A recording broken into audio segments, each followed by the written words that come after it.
చిన్న కథ అండి. అనగా ఒక ఊరుంది. ఆ ఊర్లోనేమో ఒక ముని నుండి బాగా తపస్సు చేసుకుంటూ ఊర్లో అందరికీను అని మంచి చెప్తూ ఉంటాడు. అయితే అతని దగ్గరికి ఎంతమందో రోజు వెళ్తూ ఉంటారు, వస్తూ ఉంటారు. ఓ రోజు అతను ఏం చేస్తాడు, ముని కొన్ని రోజులైన తర్వాత పక్కనే ఉన్న రామాపురం అని ఊరు వెళ్తాడు.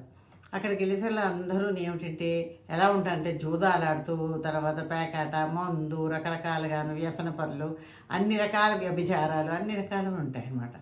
3 రోజులు ఉంటాడు అతను. అక్కడ అంతా గమనిస్తాడు ఆ ఊర్లో. గమనించిన తర్వాత ఆ ఊర్లో అందరికీ చెప్తాడు. ఏమని, మీరు చాలా బాగుంది మీ ఊరు. మీరు పొరపాటున కూడా ఈ ఊరు వదిలి ఎవ్వరూ బయటికి వెళ్ళకండి. వెళ్ళారంటే మీకు చాలా కష్టాలు ఎదురవుతాయి.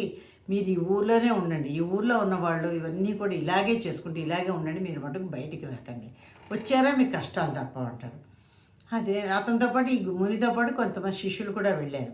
ఇదేంటి గురువుగారు ఇలా చెప్తున్నారు, సర్లే అనుకుంటారు, అయిపోతుంది. ఆ ఊరు నుంచి ఇంకో ఊరు వెళ్తారు.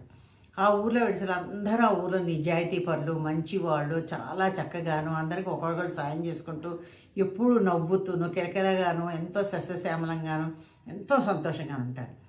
ఆ ఊర్లో వారం రోజులు ఉంటారు మునీశ్వరుడు. ఉండి వెళ్ళిపోయిన తర్వాత అతను అంటారు, మీరు ఈ ఊర్లో ఉన్నారంటే ఇలాగే బాధలు చికాకులు ఎక్కువ పడతారు.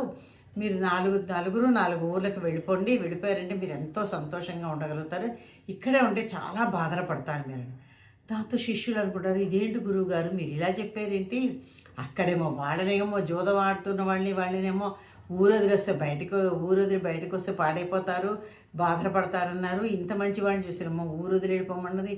ఏమిటి గురువుగారు అసలు మీ మాట మాకు అర్థం కాలేదు అంటే, అప్పుడు గురువుగారు చెప్తారనమాట, అలాంటి జూదం ఆడేవాళ్ళు, మందు కొట్టేవాడు, వ్యభిచారులు వీళ్ళు బయటకు వచ్చారుకో వాళ్ళు బుద్ధి మారదు. వాళ్ళు ఉన్నవాళ్ళని కూడా చెడగొడతారు. అందుకే వాళ్ళు ఏంటంటే వాళ్ళ ఊళ్ళోనే ఉండమన్నాను. ఇలాంటి మంచి వాళ్ళు ఉన్నారనుకో, వీళ్ళు నలుగురు దగ్గరికి వెళ్ళానుకో వీళ్ళల్లో ఉన్న మంచిని పంచుతూ ఉంటారు.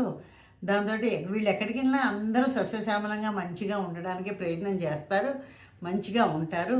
అందుకు వీళ్ళని ఊరు తిరిగి 4 వైపులా వెళ్ళి నలుగురికి మంచి పంచుతారని అలా చెప్పాను అంటారు. చూసారా ఎంత బాగుందని? అందుకనే మంచిని పంచాలి అంటారు. ఇదండి కదా, ఎలా ఉందో కామెంట్లో పెట్టండి. Thank you.